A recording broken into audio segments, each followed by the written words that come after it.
Just the Misfits.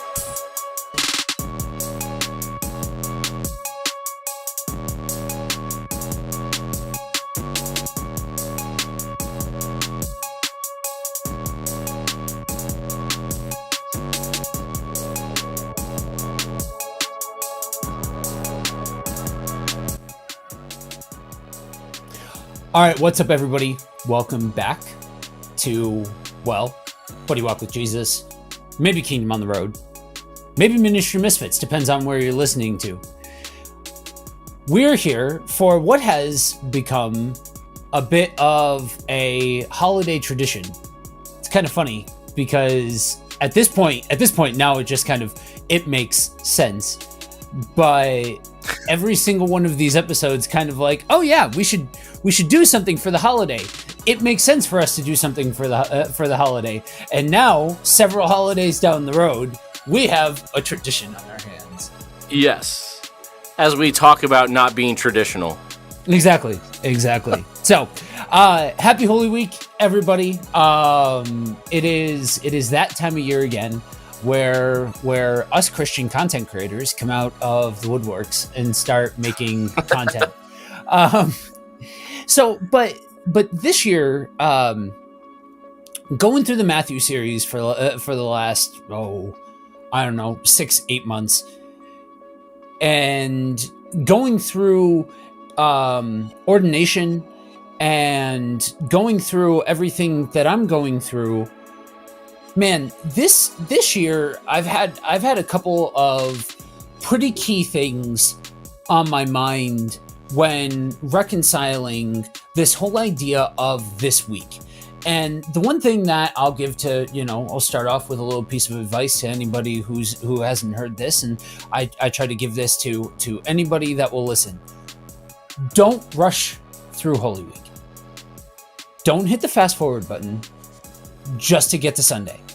Yes, Sunday is part of it. Yes, Sunday is a very significant part of it.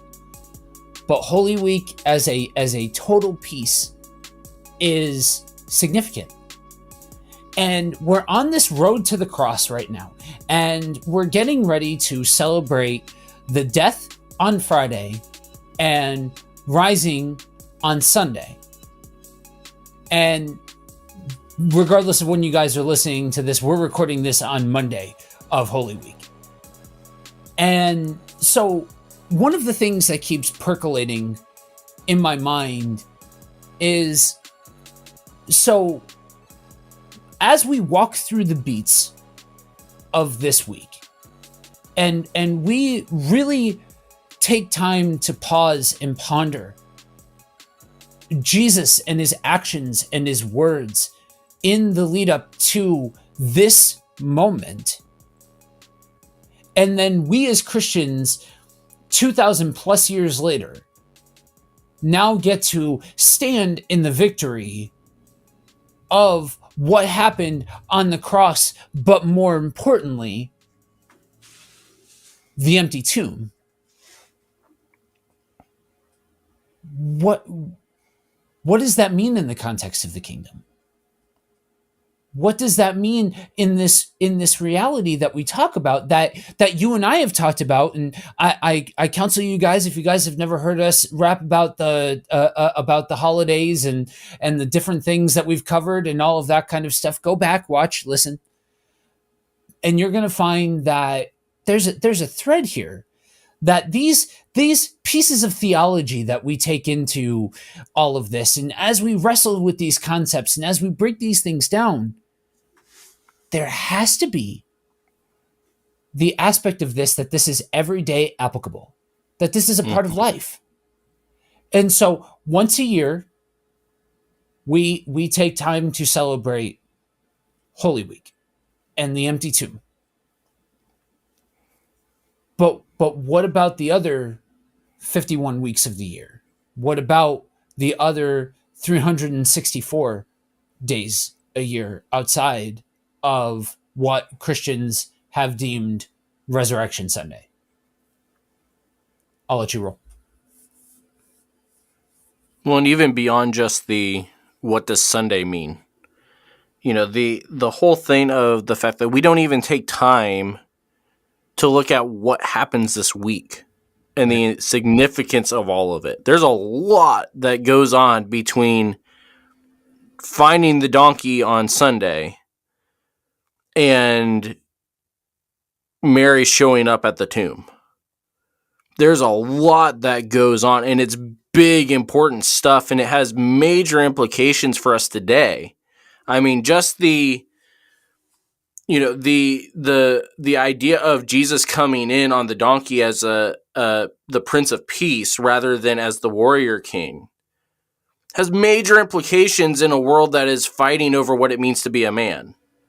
Yeah. The fact that Jesus tells the disciples in John 13 to gather up weapons so that a prophecy will be fulfilled, but then also goes and tells Peter to put the sword away because if you take it up, you die by it, has major implications in a society that is worshiping weaponry in the wake of another school shooting. Right. Like this week as a whole has, this is the week that we have where Jesus actually goes and flips the tables. Yeah. Which is actually Monday of Holy Week is him clearing the temple. So today, today you've got table flipping Jesus. You've got the whole thing of the fact that in a couple of days we have Jesus actually humbling and submitting himself to wash the disciples' feet. Right. We have him allowing, Mary to come in and anoint him with oil to the protests of everybody else. Yeah. We've got all of these different people. We see thousands of years of history coming to a head with one glass of wine in this week. And yet we just kind of pass over it. Come on, you got to give me the pun on that. Come on. That was good. Yeah. Okay, good. Thank you. I figured that you looked like that had just completely passed over you. And so that's why I was, Now, and we've got all these things going on, but yet we just want to focus on Sunday. Right. And this was one of the things that when the first Sunday the first Holy Week where I was in a senior pastor role, having to plan, this was one of the things that people were upset about was the fact that the Good Friday sermon I actually felt was more important even than the one Sunday morning. Right. Because the Good Friday sermon was on the fact that even in death, God is still on his throne. And even more so in that time. But everybody just wanted to look forward to, oh no, look, we resurrect at the end. But we can't even get there until we look at the full story of what is going on. And that, that's the unfortunate side. I don't know if it's all just a matter of the whole thing of we want to see how things are going to end. If it's just a matter of we don't want to look at the other things, if we just want to look forward to the good stuff. But, the entirety of Holy Week has major implications on the gospel. And then the resurrection by itself has major implications towards everything else. But we've got to get to the resurrection before we can even be able to celebrate it. Right. And it's interesting that today is table flipping Jesus Day. Yes. Because this is a time in our history where through the power of soundbite theology and through the power of social media and all of that, and I'm not condemning the entire thing, the BWC knows how I feel, and I've been on Misfits enough that they know how I feel. Like there's a time and a place. There is a digital street corner involved when you consider the space of social media. There is also the ability for open areas for people to be able to misappropriate this idea of what Jesus was doing when he cleared the temple. And that it was, and a lot of things get justified all in the name of, well, Jesus would have flipped tables. And I agree that there are things that occur in our world every single day that were some of the exact same things that caused Jesus to clear the temple. But there's a missing piece in all of that, of a righteous moral high ground that none of us get to claim. There's a difference between virtuous and a righteous moral high ground. Mm-hmm. We are called as Christians to have a virtuous, to live a virtuous life. It goes into a whole thing about virtue ethics and all of that kind of stuff. But the understanding that literally this whole lead up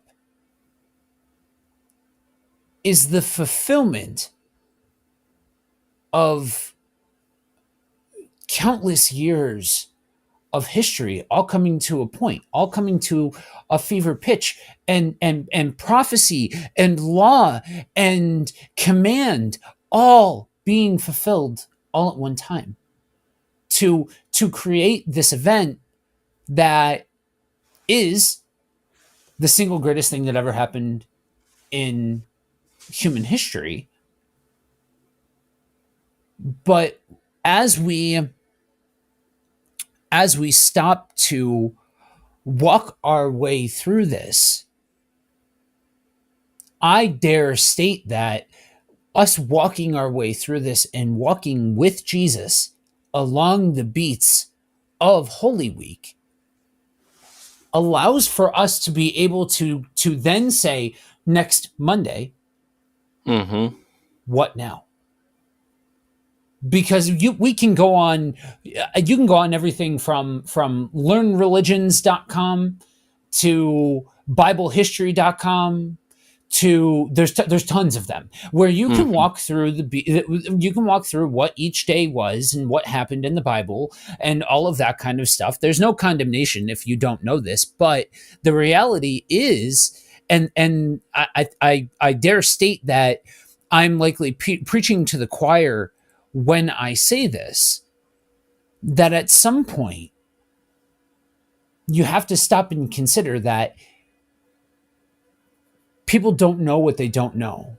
And if they've never been taught it, then they don't realize that these things, like I've come across people that had no idea that the clearing of the temple was a part of Holy Week.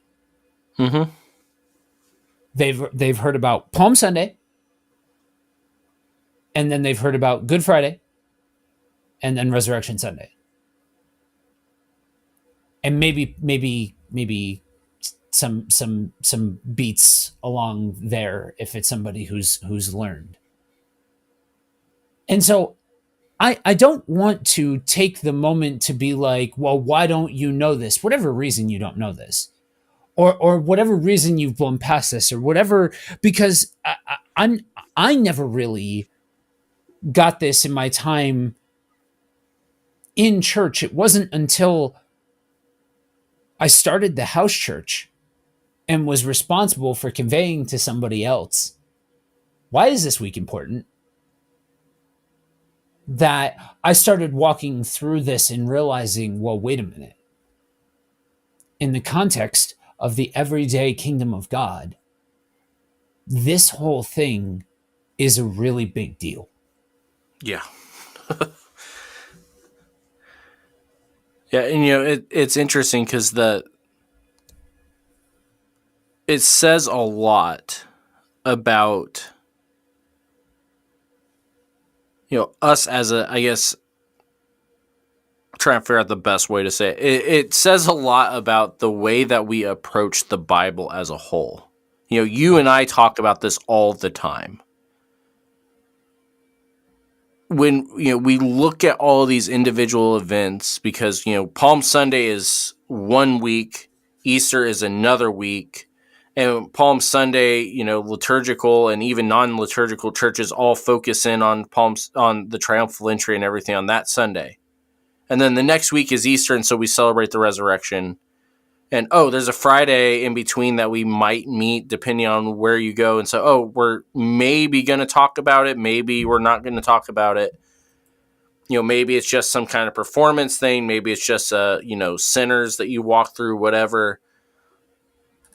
We got all of these little tiny bits and pieces of story that get thrown around. And because of the fact that we live in such a political world, Jesus chasing out the money changers is looked at as this is what God wants us to do, rather than Jesus was about to literally prophesy to the people about what was coming later that week.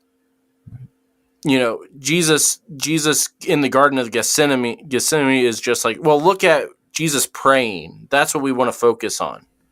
The idea of, look, Peter uses his weapon here. Oh, look, there's a prophecy, we look at all these things as little tiny bits and pieces rather than looking at the reality that Jesus in John 13, when he tells the disciples to go get the weapons, is already starting to have a little bit of anxiety. Because he knows what's coming, and he's trying to prepare his disciples for what's coming, and he's also trying to hold it together because he knows it's not quite time yet, but he's about to get there. Yeah. When we go in and we look at the Passover celebrations in all the different Gospels, all the writers focus on different things, but we actually can see the entire process of a Passover Seder happen in the Gospels when we look at them as a whole. This wasn't just they went and had dinner one night and they just drank one cup and that was it. They were following the law all the way up until Jesus, like, you know what? This is the new covenant, and this is now the time has finally come for us to initiate it. Yeah. Where we are able to watch a story of, 12, 13 guys go through literal hell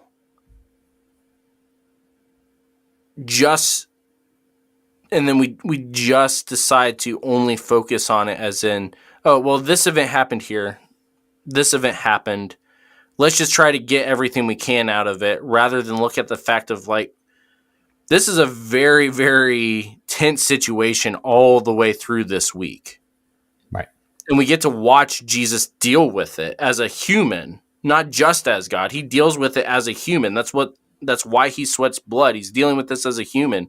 He's got his friends and he's just looking for comfort. Of course he's frustrated with his friends when they fall asleep because all he asked them to do is just pray for a little bit with them. He knows what's about to happen. He's been trying to tell his disciples what's about to happen and they can't stay awake. So he's just frustrated with his friends for not being able to be there for him when he asked them to. It's nothing that's like, but we want to analyze it all as some big, theological thing of God is angry at us when we don't pray. No, Jesus is upset because his friends who are tired and exhausted from all these other things that have happened this week. And we see Jesus even recognize that in the fact that he doesn't even bother waking him up the last time. Right. But we try to look at these things in little tiny pieces rather than experience the story of what our Savior went through to become our Savior. And it changes the whole perspective of, what, even when we want to talk about sin compared to righteousness and everything else, when we look at what Jesus went through just to get from the donkey to the cross is even more, not impressive, I guess, more, it adds more context to the story and more context to our condition. Right. And God's love for that condition than just trying to go from Sunday to Sunday. Right. So I want to take the opportunity for those that have absolutely no idea what we're talking about. I want to take the time to explain this out. So I'm going to jump over to Matthew real quick. So I'm going to be reading out of Matthew 21, and I'm going to start at 12. And I'm going to go through. So these are the two pieces of what is considered Holy Monday in Holy Week. So Matthew 21, starting at 12, and I'm going to be going through to 22. And Jesus entered the temple and drove out all who sold and bought in the temple. And he overturned the tables of the money changers and the seats of those who sold pigeons. He said to them, "It is written, my house shall be called a house of prayer, but you make it a den of robbers." And the blind and the lame came to him in the temple, and he healed them. But when the chief priests and scribes saw the wonderful things that he did, and the children crying out in the temple, "Hosanna to the Son of David," they were indignant. And they said to him, "Do you hear what these are saying?" And Jesus said to them, "Yes. Have you never read? Out of the mouth of infants and nursing babies, you have prepared praise?" And leaving them, he went out of the city to Bethany and lodged there. In the morning, as he was returning to the city, he became hungry. And seeing a fig tree by the wayside, he went to it and found nothing on it, but only leaves. And he said to it, "May no fruit ever come from you again." And the fig tree withered at once. When the disciples saw it, they marveled, saying, "How did the fig tree wither at once?" And Jesus answered them, "Truly, I say to you, if you have faith and do not doubt, you will not only do what has been done to the fig tree, but even if you say to this mountain, 'Be taken up and thrown into the sea,' it will happen. And whatever you ask in prayer, you will receive if you have faith." I love the fig tree one. Yeah, yeah, and honestly, that didn't resonate with me for a long time. Like I didn't get it, and there's so many individual pieces in these two stories that when you take them out of context, you can go here, there, and everywhere. You can make whatever flavor of nonsense you want out of those. But breaking down what the generally accepted ideas are here is the two schools of thought that you most commonly find is that this is an illustration of God's judgment on Israel's spiritually dead religious leaders. That's one. The other one is that this is an illustration that is supposed to reach all believers, explaining that true faith is more than just outward religiosity, that truly living from faith has to bear spiritual fruit in a person's life. There's a whole nother piece to this, though. And it's one that I don't know why I don't see more people talking about it. But it largely has to do with exactly what we talked about up to this point. Of the fact that that tree is there. And the one thing that tree is supposed to do is the one thing God created it to do, which is bear fruit. And the moment that tree's creator comes to it, it's not done the thing it's supposed to do. Right. And so it's cursed and cast out. And it seems like, wow, this is judgmental Jesus, just like we saw within the temple. Oh, this is judgmental Jesus. But the reality is that this is Jesus who is at this point, everything he does has been foretold. If people had actually been paying attention to both what Jesus has been saying for the past 3 years, and if they had been paying attention to what the scriptures had been saying for the past however many thousand years, but people were not ready because they were expecting something else. Yes. Because they weren't paying attention to the story. And that tree is obviously an object lesson type of thing for us. Yeah. But at the same time, we see that quite a bit within our own lives, of the fact that God has asked us to do one thing, when the time comes, we're not ready to do it. Whether that's something as simple as when somebody that you have had a relationship with finally asks for prayer, and finally there's an opportunity there to not just be the friend of this person, but to be able to disciple this person, and we shrivel back instead because we don't want to come across as holier than thou. This is the stuff that we do all the time because of the fact that we don't recognize the story of all of it. And that's why Jesus, every time from, pretty much every time from the time that he tells them to go get the colt until he goes back up, almost everything is relayed back with the script. Don't you know the scriptures? Like, this has all been laid out. You've read this since you were a child, and yet you don't recognize it when it's in front of your face.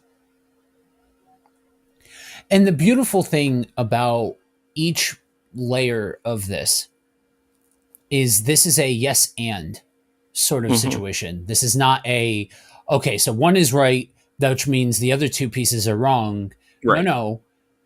Catch what's happening here, because everyone leads into another one. And what we're seeing here is, yes, an object lesson to something that sets the groundwork for everything that's happening, for all of the stuff that's going on behind the scenes. That is what is ultimately being played out in the dramatic events of later on in the week. And if you watch through, so for you guys that have been tracking with the Matthew series, we have been building out this progressive character of Jesus. We have been watching as his story, as told through the book of Matthew, has been unfolded, and that we have been tracking through and continue to track through this whole idea of Christ as King. Let's clarify real quick for the people that don't know what's going on. When you say the progressive Jesus, you're talking about the progress of Jesus through the story, not a label of a progressive Jesus. So, that's a completely different thing than what we're looking at as we walk through the book of Matthew. And for those of you on that are coming here by way of Buddy Walk, and you have no idea what's going on, who Andrew's talking to right now is his audience. Yes. So progressive as in progressing the story, not progressive as in some current name or label for a type of position or a group of thought process or whatever. It's the day-to-day Jesus, which is what we're talking about here for this week as a whole. Right. Yeah. So we see throughout Jesus's interaction with the religious leaders, with his disciples. Haven't you read? Right? Last week, I covered Matthew 19 and labeled the episode, Haven't You Read?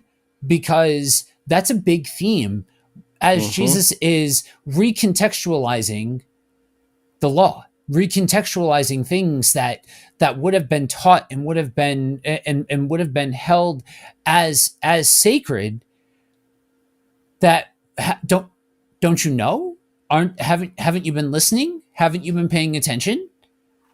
And so as we kick this week off, that's a big piece of the framework that's being laid, is that continued idea of this is a picture of something that you should be well aware of.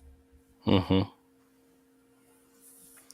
And that's what, as we, and if I'm moving too fast along, doing the exact thing we said not to do, and that's what we see even when we actually get to why Sunday matters as well.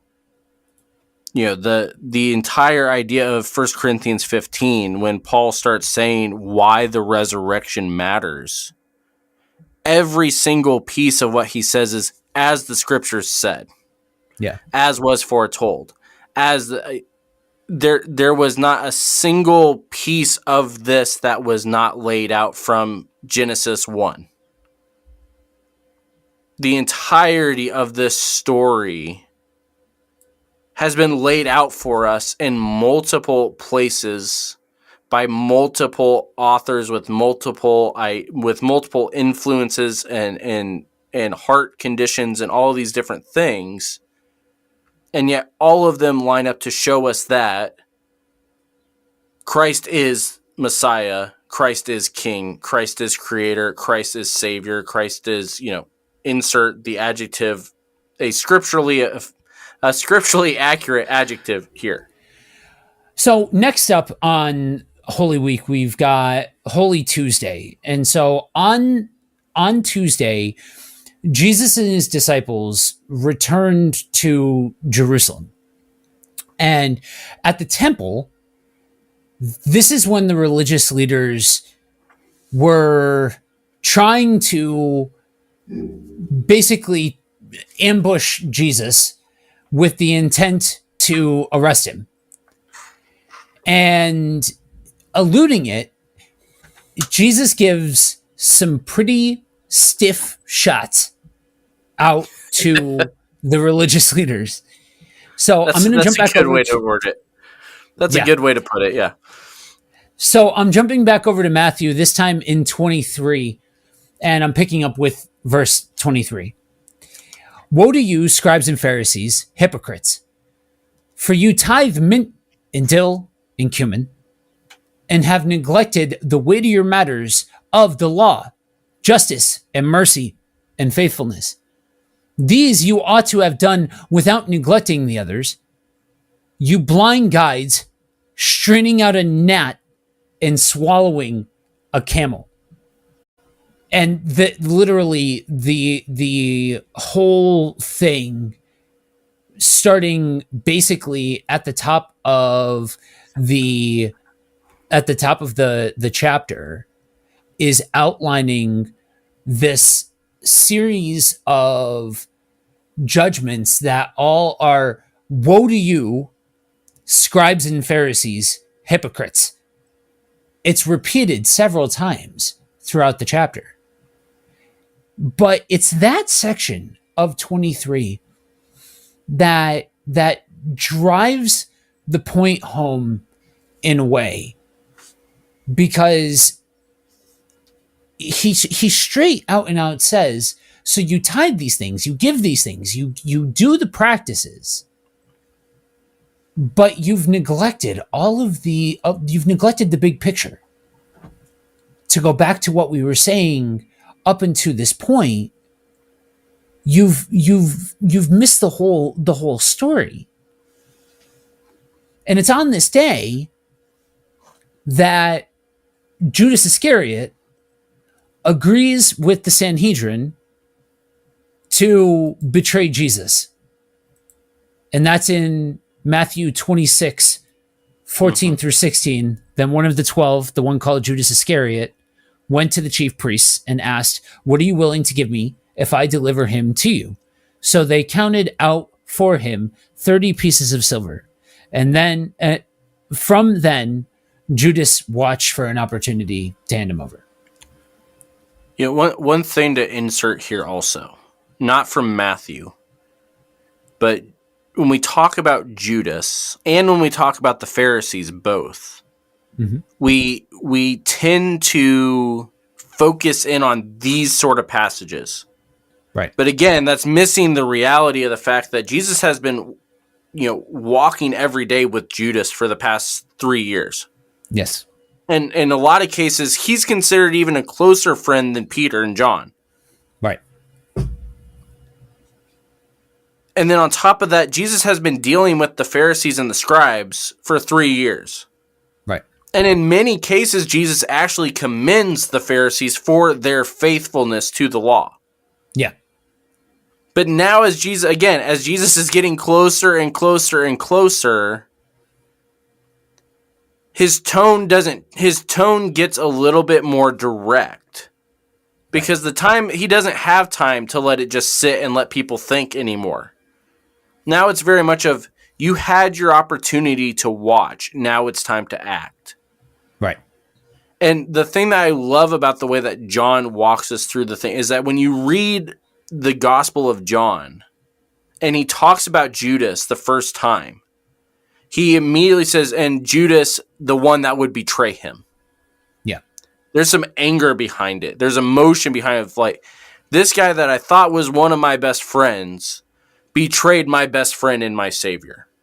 Yeah. There's still anger there. But then as you get to this point, when you get to the point of Judas selling out,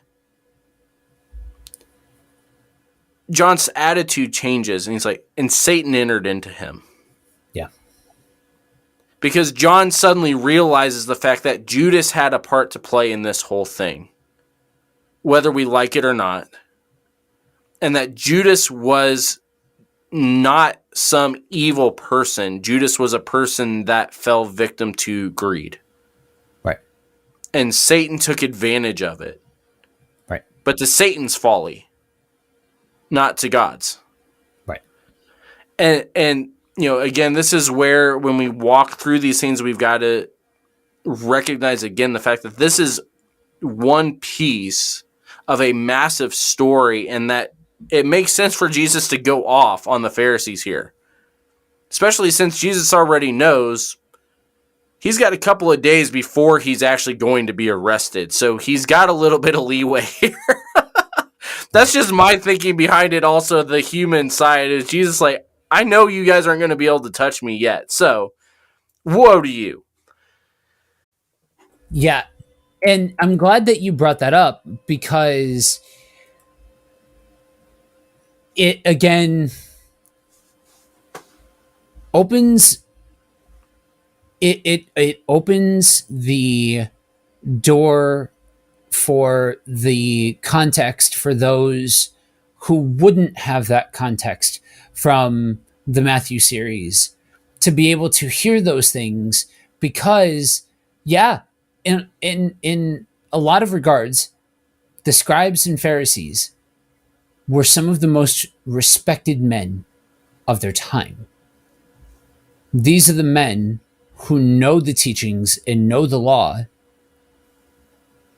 some of the best. And there is something to be said for their faithfulness to the law. But we obviously see throughout all four gospel accounts, through many different situations and at many different points, that there is a constant air of missing the point that continues to crop up. Just like with... Go ahead. I was going to say, and you can see it even with what Jesus calls out. Right. Because what he calls out is the fact that they had loving God down. Yeah. They loved God.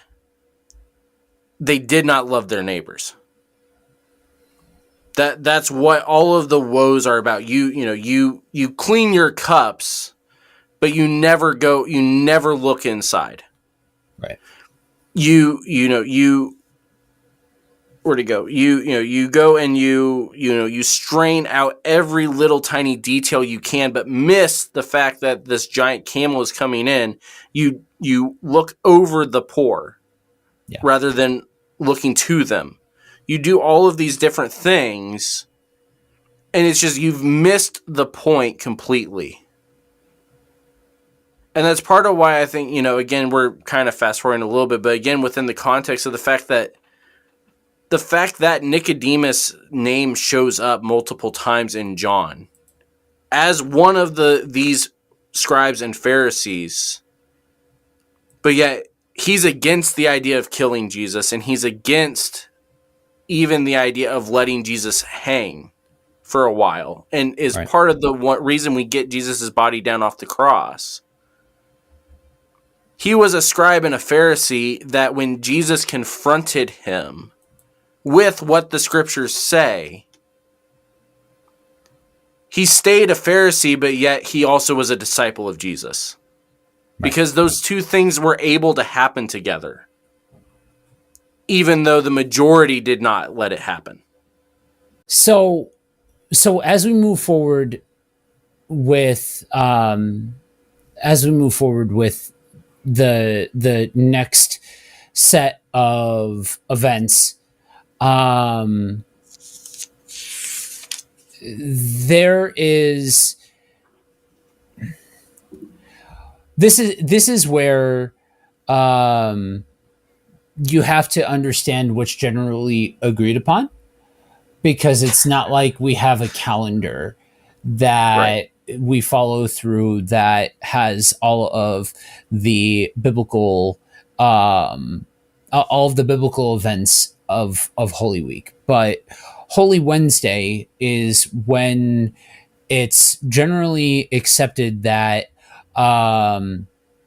Jesus and his disciples use this day to rest in Bethany in expectation of Passover. Mm-hmm. And traditionally, it's believed that this is when Judas agreed to betray Jesus, and we start to see the plot continue forward as far as that goes. And the one thing that I want to pull out before we get to Passover, because Passover and the Last Supper is when the biggest events really start to take place. But think about this for a second. Everything is unpacking. The volume's getting turned up. We are hitting the crescendo, or we are building towards the crescendo. And Jesus doesn't skip a beat. Think about this for a second. He is well aware of what this is building towards. And there is no air of surprise on Jesus's face that Judas does what he does. But consider this for a second. Judas still walked with Jesus. Judas was still one of the disciples. And we have to consider that this was not a matter of some divine death sentence for Judas. Like, oh, somebody's got to hold the bag. It's going to be Judas that's left holding the bag on this one, guys. But he made his choice. And he succumbed to greed. And Jesus knew what he was doing. And he still continued forward. You know, that seems like, oh yeah, that's Jesus. But consider how many of us have been betrayed by man. Mm-hmm. Consider that for a moment. And again, this is part Bible study where we are going through the beats of the events. But remember how we started this. Remember the light in which we are shining on this whole thing. Is what does this do to inform the everyday life of the Christian,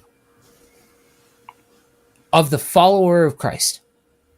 And part of unpacking that is sitting in the realities of what Jesus did, what Jesus knew, what was happening, and the implications of those things. And even what Jesus did not do. Right. Also plays a big piece into all of these different things. Right.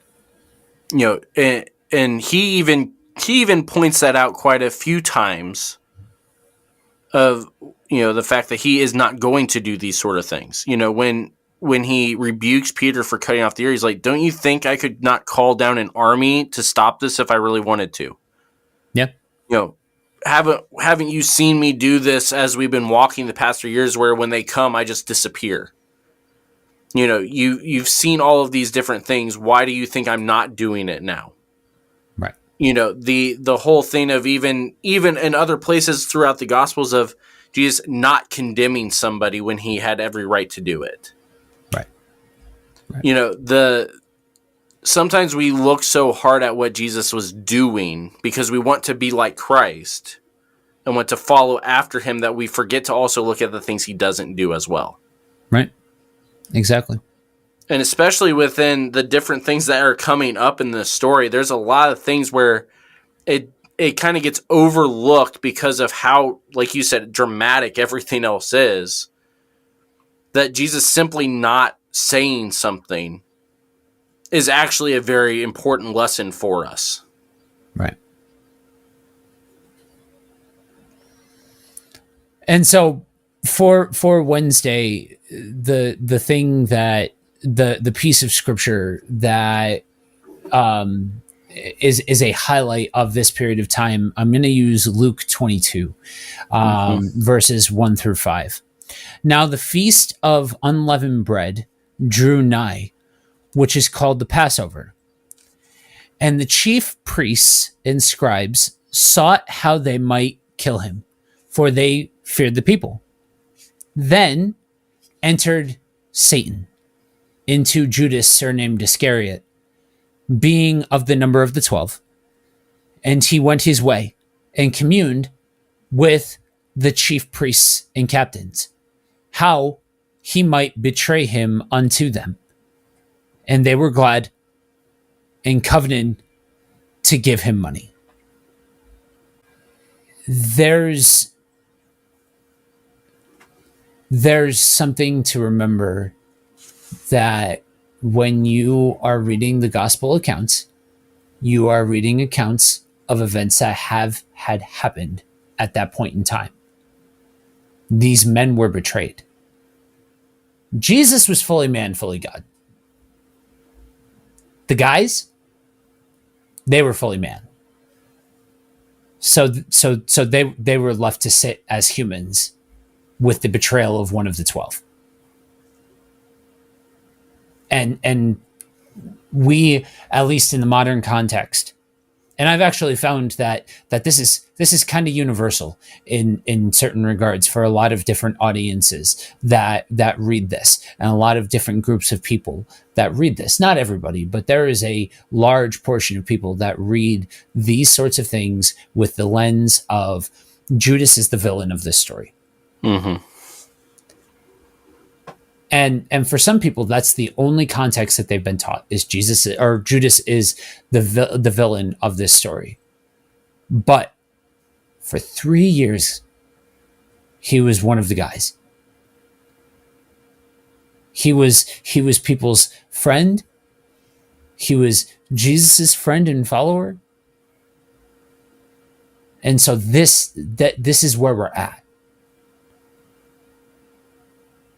As we go ahead.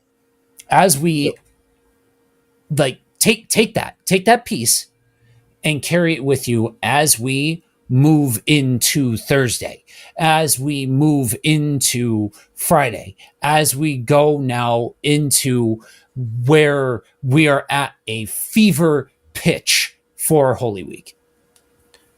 And because of the fact that we're so close to Thursday, which again, we've got to remember context of what we're talking about here.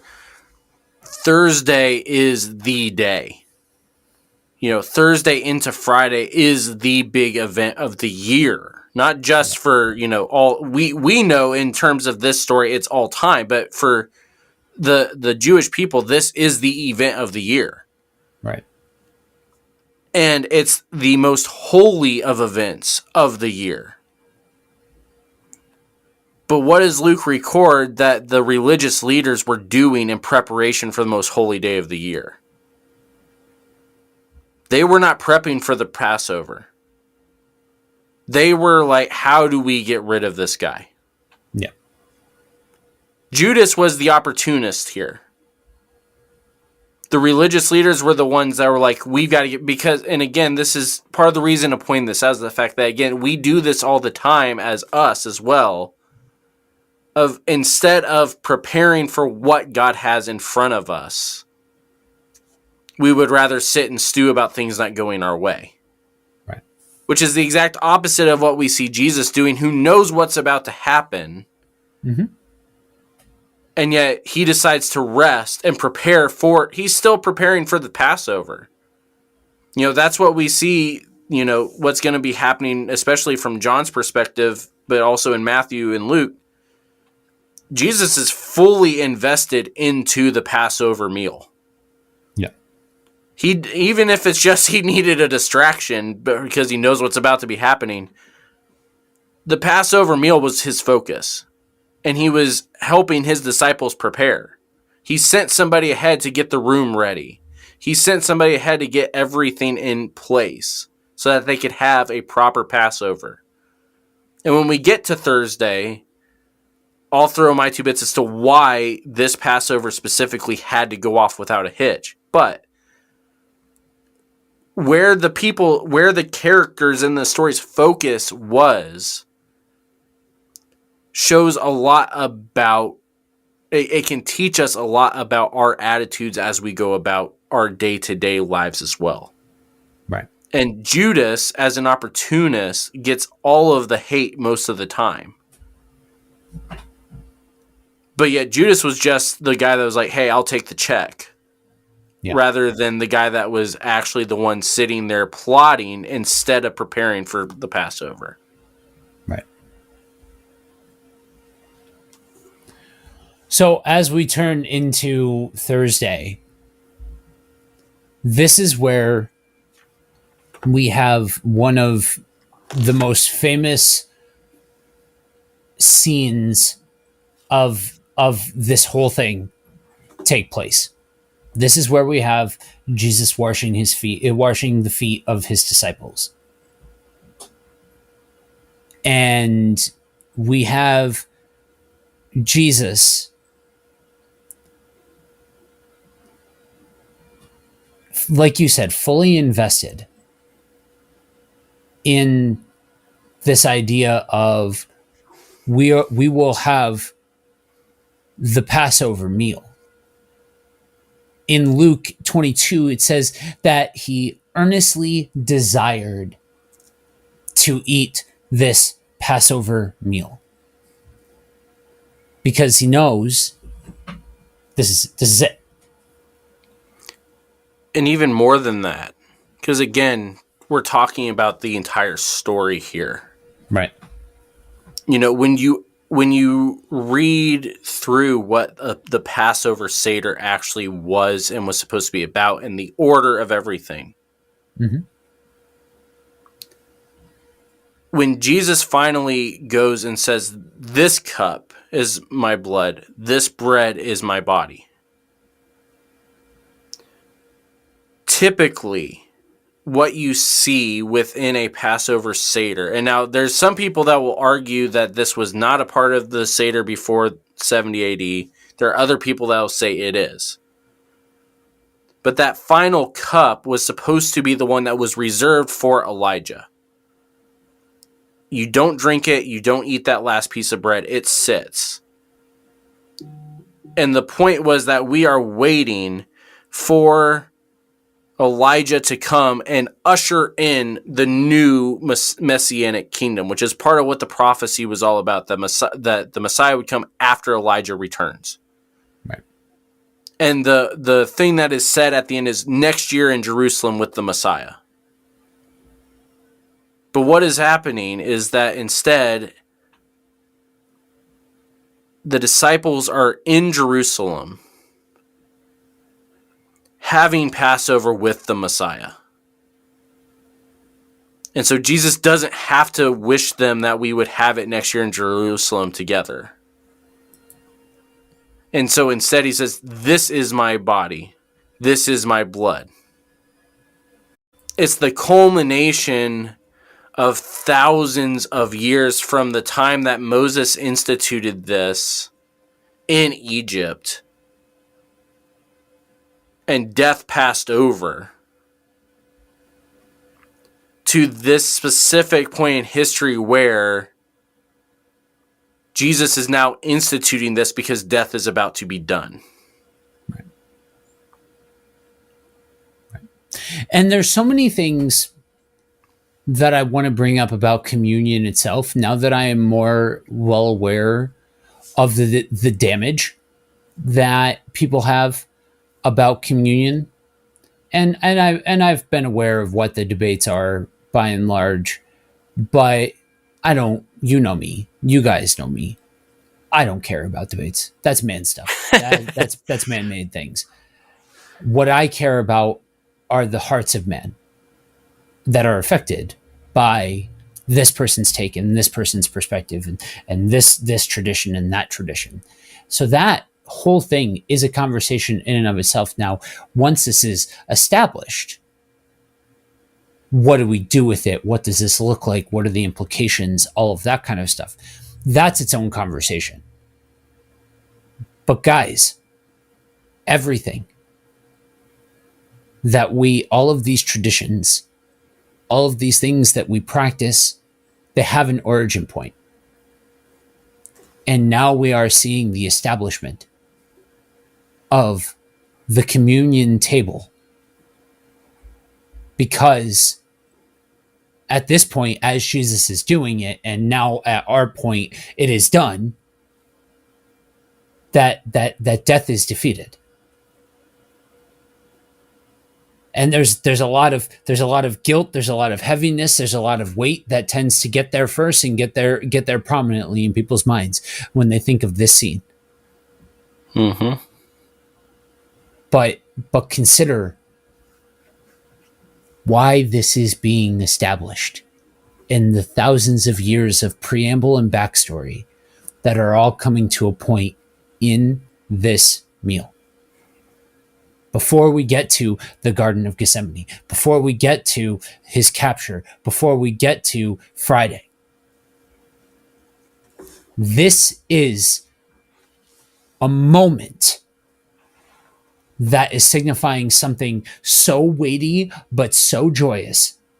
Mm-hmm. We'll get there. But we have to take this for what it means, not what man has made it to mean.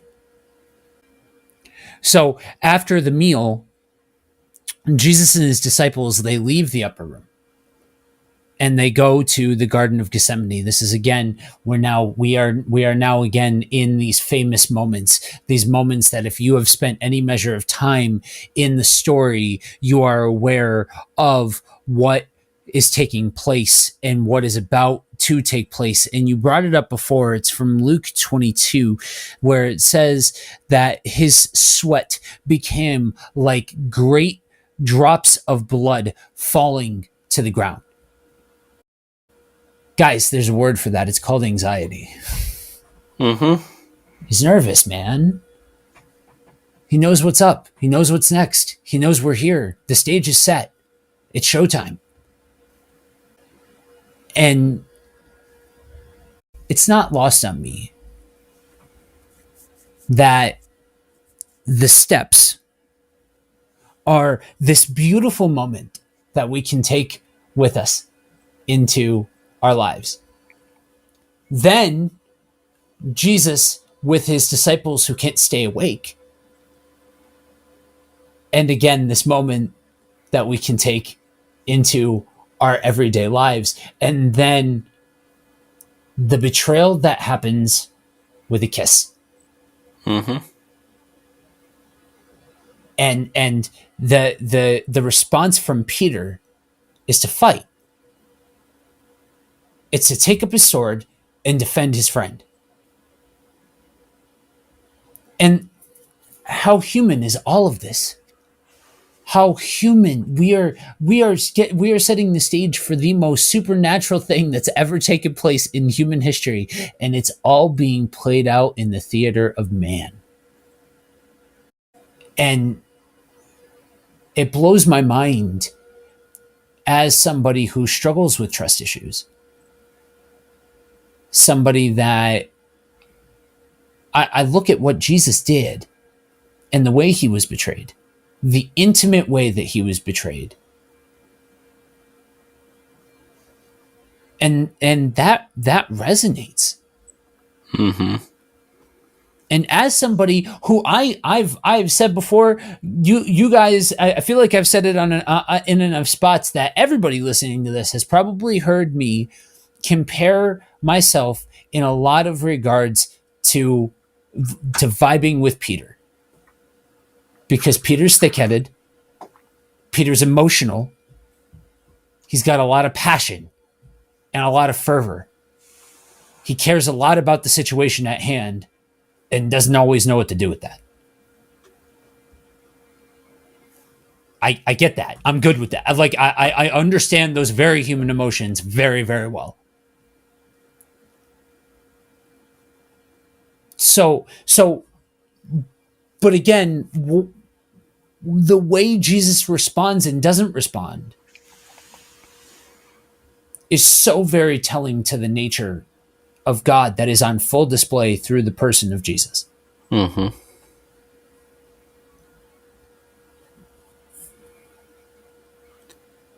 Yeah, and it's also interesting to see,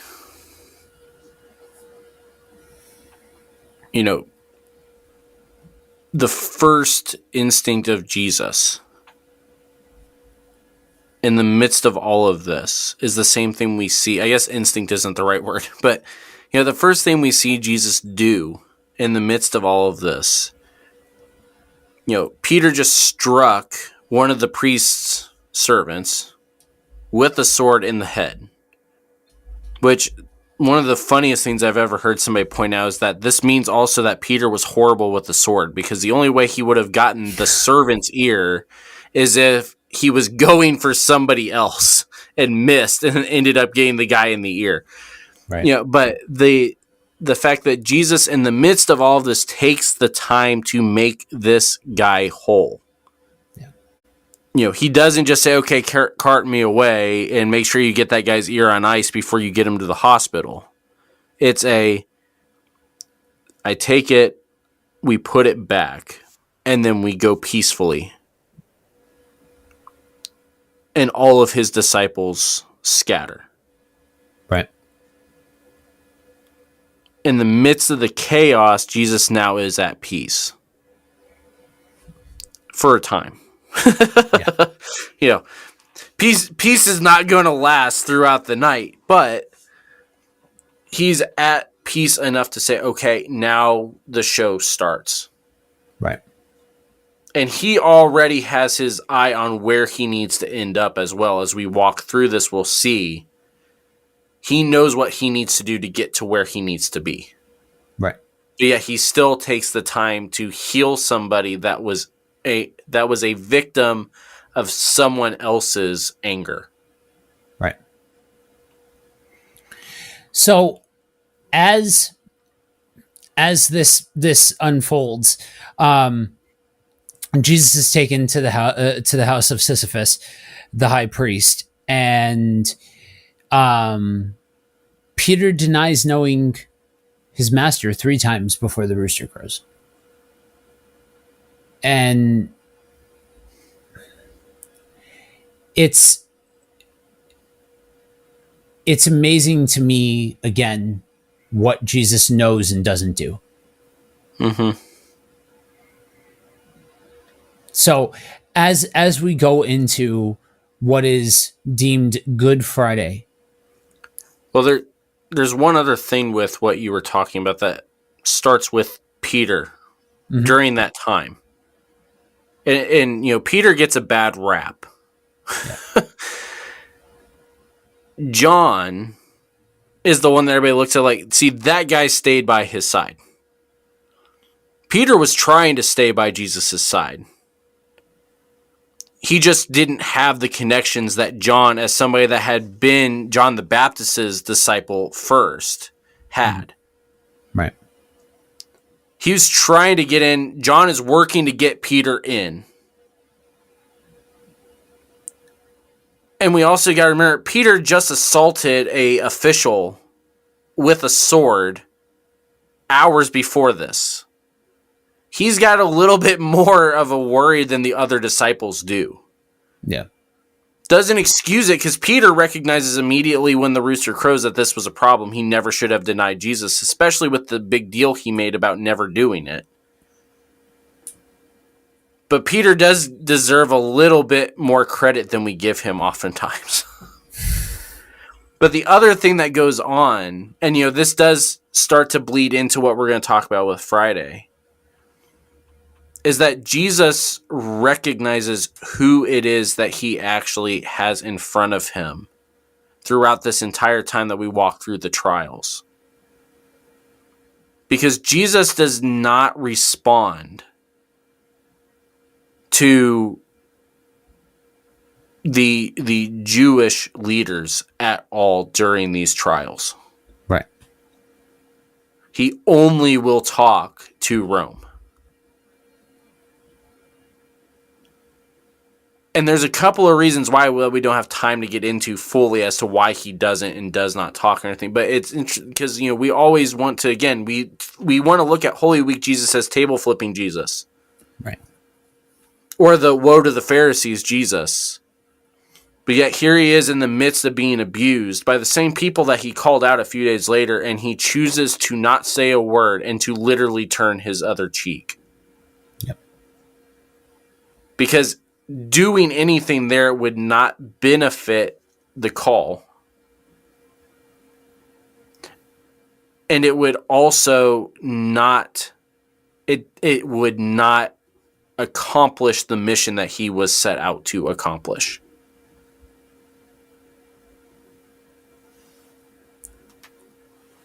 And so Friday comes and we have this horrific scene. Judas doesn't make it out. He was overwhelmed by guilt, took his life.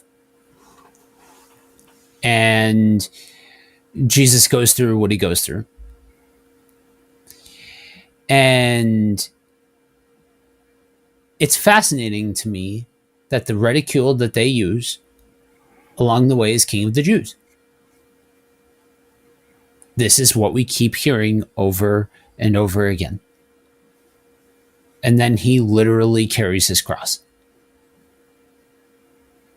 This giant cross that is the instrument of his death.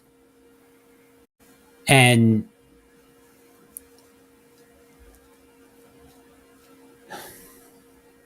there's so many different aspects to these specifics, like so much of Jesus in his life and and unto his death.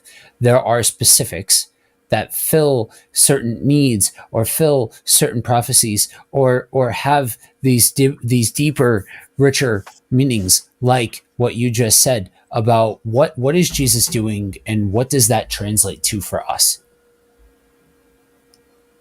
What do we take from that? And there is an air of weight to this moment, because the things that we have a way of making kitschy or turning into jewelry or different things like that, we're talking about Roman death instruments here. There is a literal nature to this whole thing of take up your cross.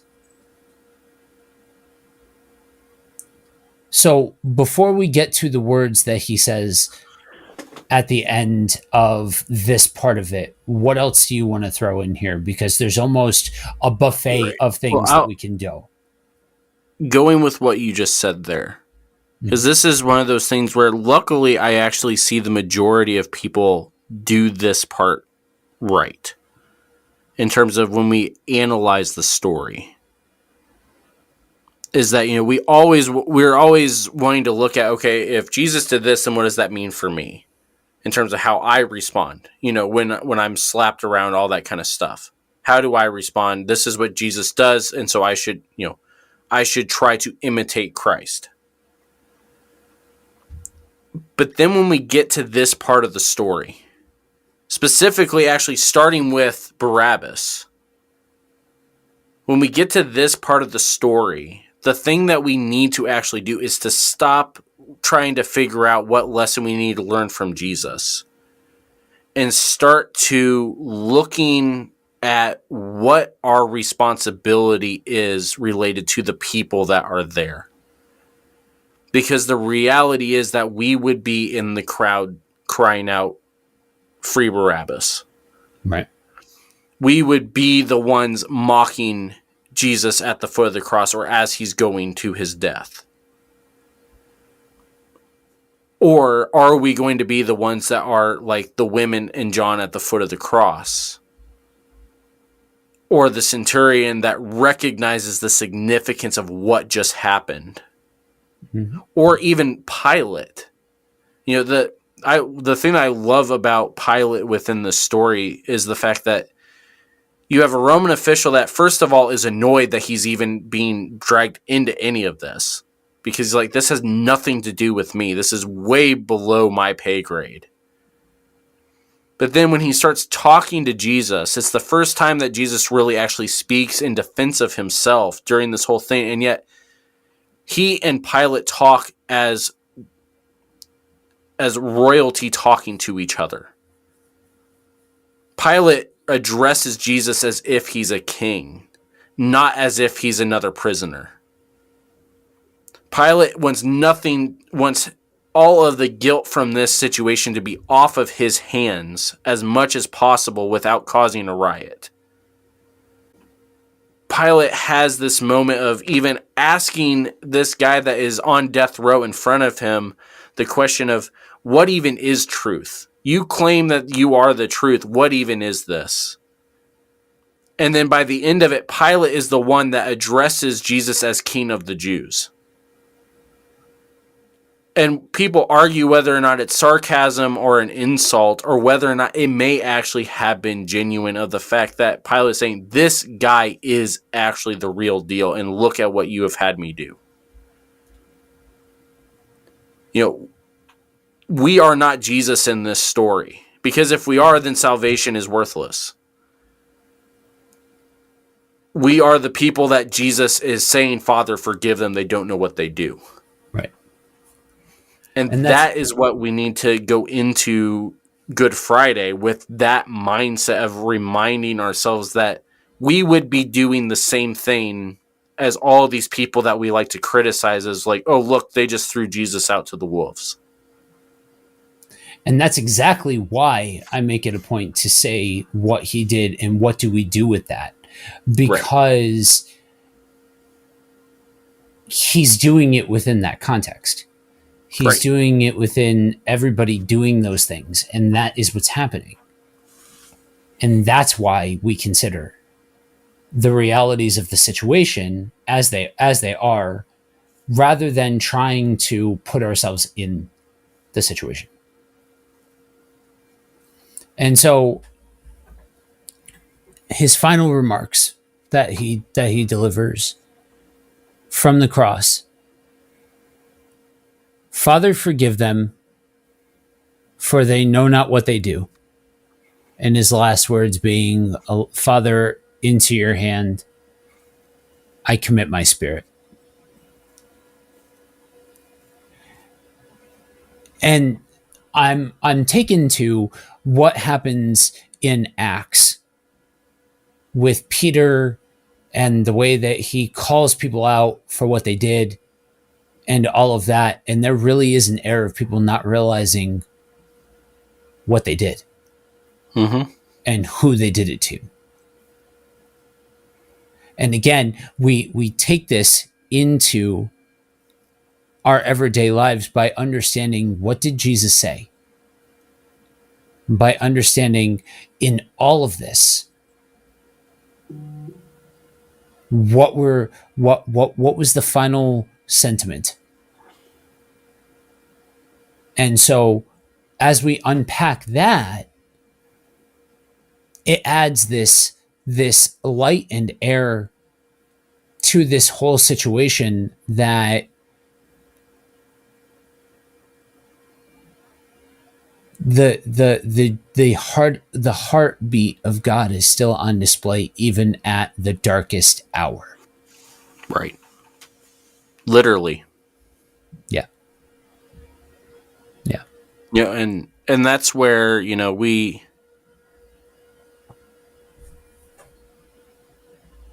one of the dangers that has happened throughout church history with reading this passage, actually somewhat reading it correctly, is that it produces an anti-Semitic message of the Jews have killed Jesus. But that's not what these stories actually say. What these stories say is that Jesus submitted himself for death. The sacrifice was an actual sacrifice, not a homicide or an assassination. And that is something that, and it's interesting because you would think that we as believers would want it to be the way that it actually is, and yet we try so hard to find a villain, like we said with Judas, and like we said with the Pharisees. We want there to be a villain so badly that we look at this as, well, this is just like all these other stories that we read throughout mythology and throughout comic books and everything else. So there's a villain, there's a hero, and obviously Jesus is the hero. Right. But that's not what we have here. What we have here is even Satan is a pawn in God's grand scheme of salvation that had been laid out from the beginning. That's one of the things that C.S. Lewis does so well in Lion, Witch, and the Wardrobe, is that the White Witch assumes that she has just defeated her enemy by her own cunning, by tempting Edmund to do what was necessary to get Aslan to have to get to this point. And the entire time she was completely unaware that all of this was part of the plan from the beginning. Right. That is what the story of the crucifixion is about. Is that God has had this in plan since Genesis 3:16. It's all been there. We were participants in it because of the fact that we were the ones that had to be redeemed, not because we actually played any kind of crucial role. And we miss that when we try to look at who is actually responsible for all of this, because the one that's responsible for all of this is Christ himself. And that is why we are able to celebrate in the midst of the chaos on Friday. The supremacy of Christ doesn't stop at the cross. It is amplified at the cross. Because he is still supreme even when he's in the state of where his image is one that people want to turn away from. And yet he is still supreme in all of it. Now, so as the sun sets on Friday, and his body is brought to the tomb, the temptation is, because we've got, in a modern context, we've got service on Friday, we've got service on Sunday. So what do we do a Saturday? And the reality is that this is literally the darkest part of the story, because this man that they look to as the Messiah is now dead. And so now it's this gut check moment of what happens? Like, what do we do? We gave our lives to this. What do we do? And so And that, we that need piece to. there, I think, is something that's missed also. Is like when we look at the disciples, this wasn't just that they lost their friend. It was they Right. literally lost. They basically lost their lives in the midst of all of this. You know, they sacrificed everything to follow after the guy that was supposed to return Israel back to the promised nation. And now they're locked in a room somewhere, like, okay, which one of us is next for the chopping block?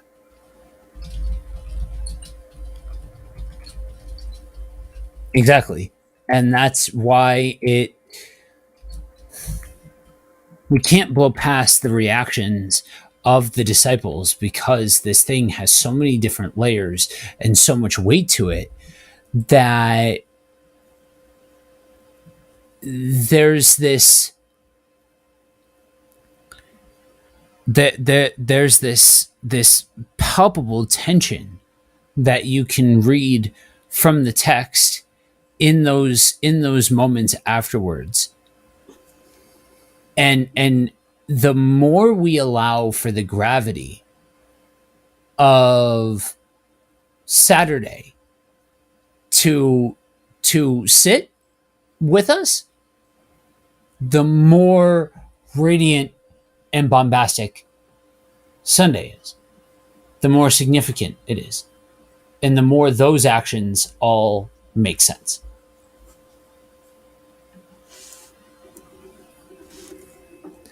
So, I think as we finish unpacking the prelude to Sunday, um, we stop and we understand. Okay, so all of these things have taken place.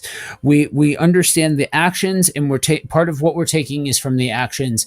Part of what we're taking is from lessons from what we can learn from these various things, and it's a variety of things that we need to know and take and allow for that to be the foundation and the bedrock in which then we launch into the celebration. Then we get to say, he is risen. And one more piece of what you just said there is that when we look at the actual stories of when Easter Sunday kind of starts, is that we can see both the fear in the disciples, or the apostles at this point, compared to the almost expectation and the lack of the fact that they were basically just waiting for the Sabbath to time out with the women. Because as soon as they were allowed to leave the house and go and take care of the body, they did. Yeah. It was not it's time now, let's, now that the sun's up, let's go. It was a literal of, okay, Sabbath is over, let's go take care of business, because we can't just let him sit there. Yeah. And it again shows and the gospel writers intentionally point out the difference in the attitude between the women and themselves. Yeah. In all of this. They were cowards. The women were there at the foot of the cross. Right. They were the ones that were waiting back and only went as soon as they got a report that something had happened. And I love John. I love John because he has to point out the fact that he was faster than Peter. Yeah. But then he also has to admit that he was too cowardly to go inside. Right. Because he didn't know what to expect. Even though the women already told him what to expect. Right. He hadn't fully allowed himself to hope that actually was the case. But yet the women immediately, they are so focused on the fact we've got to care for our friend and the person we've been following all this time, that they don't recognize the fact that he's talking to them because they're so focused on the task at hand. Right. And so, we there's, and again, it's indicative of what had been happening the 24-hour period that we don't hear about, and the way that they were processing, which also does help from an application standpoint of the fact that we all do process these things differently, and that's okay. Yeah. But it also shows the level and the intimacy of all of the different relationships that Jesus had. That all of them immediately do something that is somewhat of a predictable character trait from the other stories that we have read about them. But that they all had a different relationship with Jesus, and yet all of them responded in the same way in the end. Right. And with all of that weight, with all of that magnitude, we enter into Sunday. And it almost seems like anticlimactic because you build this whole thing up to this crescendo moment, and this ends up in some ways being the shortest piece that you talk about. Right. Because it's done. It is finished. And there is that we now, with everything that we have, with everything that we know of Jesus's life, with this beautiful gift, we then get to walk forward into a new life, in a new reality. And yes, there's more to the story when you bring in the Holy Spirit and Acts and the continuation of the story, but this is where we're at right at this moment. The tomb is empty. And I went into a whole thing you can go check out on Brother Matthew's channel about the logistics and the legitimacy of the empty tomb. And so now with all of this, he said what he was going to do, and he did it. And not only did he say it, but the prophets had been saying it for thousands of years prior to this. Even when they didn't even recognize that that's what they were doing. Right. Yep. They had been prophesying this for thousands of years leading up to this point. Right. And that's part of why, it's... And even Jesus kind of is like, okay, yeah, it's done, it's over. I told you this was what was going to happen. Why are we surprised? Now we start the work. Yeah. Yeah. He doesn't really even take time to say like, yeah, isn't this cool? I'm alive. It's of course I'm alive. I told you this is what was going to happen. Why are you crying? Why are you here with Barrett? Why are you looking for, the living among the dead type of thing? It was all part of the plan from the beginning. And yet it also is the key for us to understand how we actually go about doing the work that Jesus is expecting us to do now. Right. That's what Paul preaches throughout the entirety of Acts and the entirety of the epistles, is this idea of if Christ has not been raised, what are we even doing? Right. There's no point to anything we are doing if Christ has not been raised. It's this little short thing, but it's the pivot point for all of history. Yes. And so if that doesn't happen, we are doing all of this in vain. Exactly. So what I strongly counsel you guys to do is to walk forward, walk through each one of these beats this week. Don't hit the fast forward button. Don't go straight to Sunday. Allow yourself to experience these things. Sit in the stories of each moment of this week. Because then the celebration takes place. But then the work takes place. then life happens, then and so when you take the full picture, that's when it becomes the most beautiful. Mm-hmm. So with that, I want to go ahead and pray for everybody. There's a lot of different people, a lot of different voices, or a lot of different voices represented among the group of people that are going to be hearing this on the different platforms. And so I want to pray over you guys before we hop off here. Father God, words cannot describe the magnitude of this week. This is the pivot point for all of history. We are building towards it. And I am so thankful that you have given us a look into the lead up of that, into what the different people were doing, what this scene looked like, outside of just the most dramatic moments.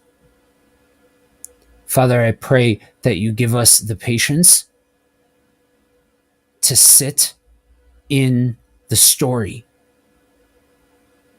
to allow the story to wash over us, and the sensitivity to the Spirit to feel the things that we need to feel, experience the things that we need to experience, and understand what is happening.